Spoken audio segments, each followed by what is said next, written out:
ప్రతి మానవ జీవితానికి ఒక లక్ష్యాన్ని ఉద్దేశించినట్టుగా ఉంటుంది. నా లక్ష్యం అయితే శ్రీకైవల్య పదంబు చేరడమే నా లక్ష్యం. కైవల్యం అంటే త్రివిధ అవస్థలకు, 3 శరీరాలకు, పంచకోశాలకు అతీతమై కేవలంగా ఉన్నటువంటి చైతన్య స్థితిలో ఉండడమే కైవల్యం. ఈ భాగవతాన్ని తెలుగులోకి అనువదించడం ద్వారా నాకు రావలసిన ప్రయోజనం, స్వామి రామచంద్ర నీ సన్నిధికి చేరుకోవడమే, నీలో ఐక్యం అవ్వడమే అనే దాని మీద శ్రీకైవల్య పదంబు చేరుటకునై చింతించెదన్ లోకరక్షైకారంభకు భక్త పాలన కళా సంరంభకున్ దానవోద్రేక స్తంభకు కేళిలోల వినసదృజాల సంభూత నానా కంజాత భవాండ కుంభకు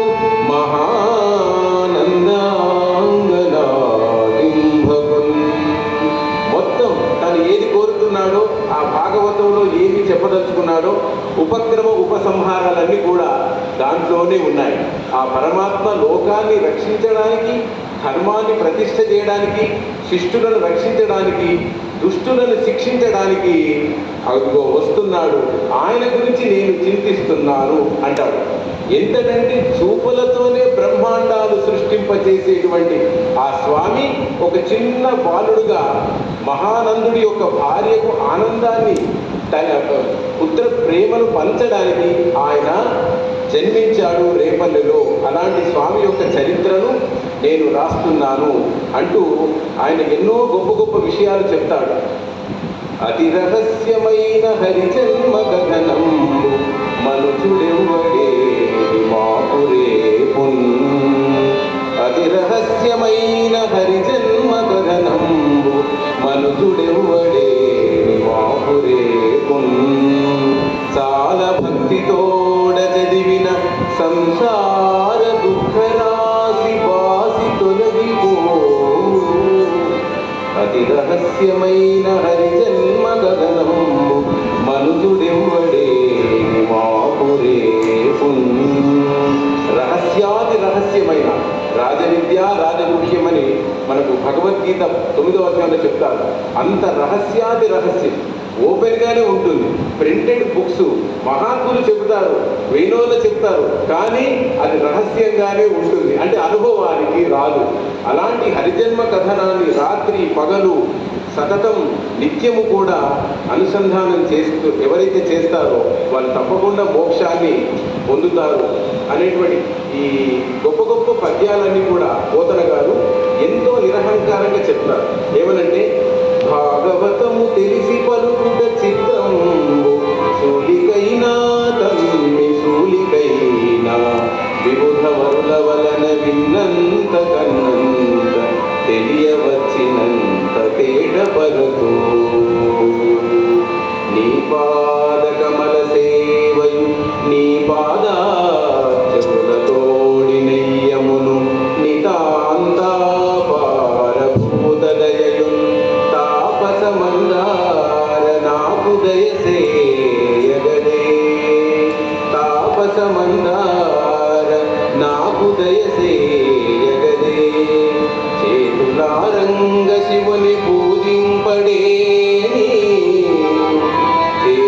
చేతులారంగ శివుని పూజింపడేని, నోరు నవ్వంగ హరికి తిరుడుబడేని, దయయు సత్యంబులోనుగా తలపడేని, కనుగనేటికి తల్లుల కడుపు చేరు.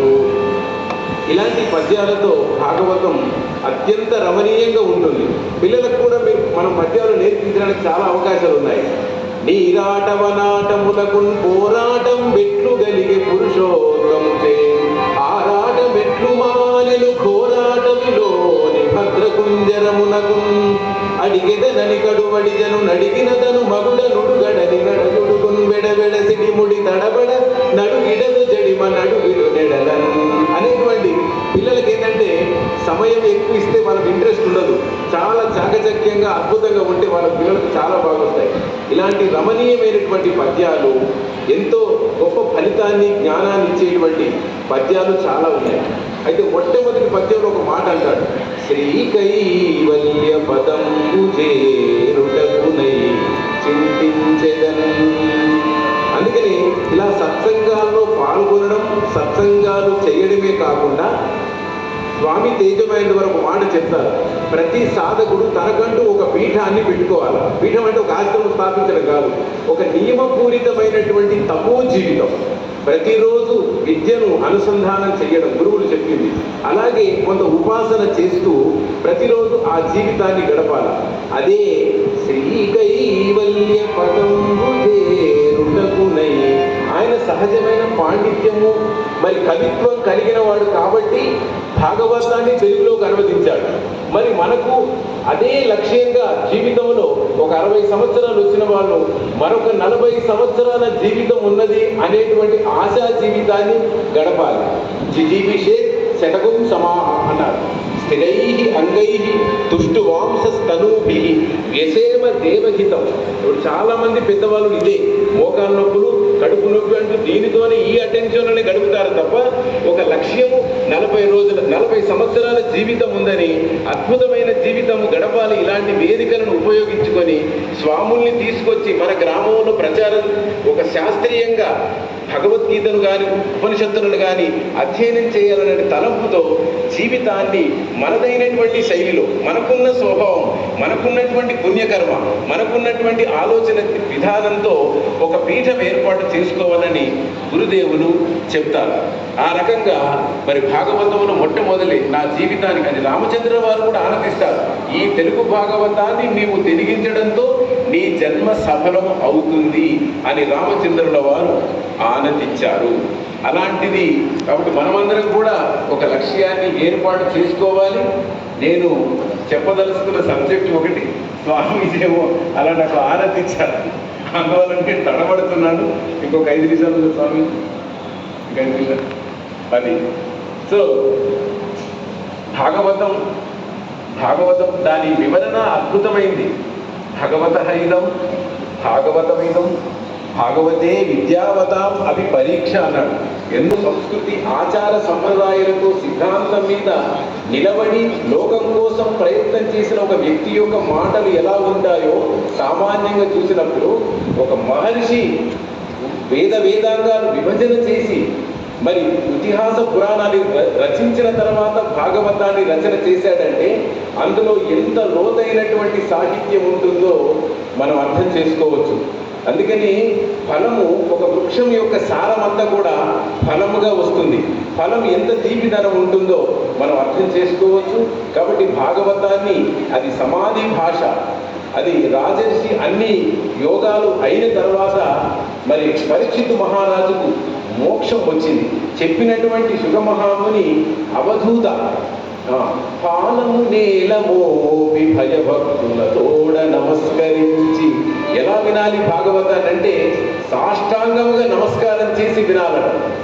భూపాలకులోత్తముండు కరపద్మము ముకులించి నేడు నా పాలిడి భాగ్యమెట్టిలో.